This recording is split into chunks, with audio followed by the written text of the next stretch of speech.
doing the daily 9 to 5 grind and being able to reference back what it's like to work and come home to 3 kids, or what it's like staying at home all day prepping the house for your family, or going to school on a college campus.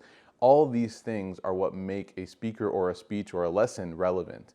And so one of the biggest pitfalls we find with regards to relevance with younger speakers and khatibs is the focus on researching and being able to drop names, and they think that that's going to draw people into the lecture or the lesson. No, what's going to draw people in is when they see that you can speak to them on their level. You know, Ali bin Abi Talib radiallahu anh, he said, "Kallimu nasa bima ya'qilun." Speak to people with what they can understand.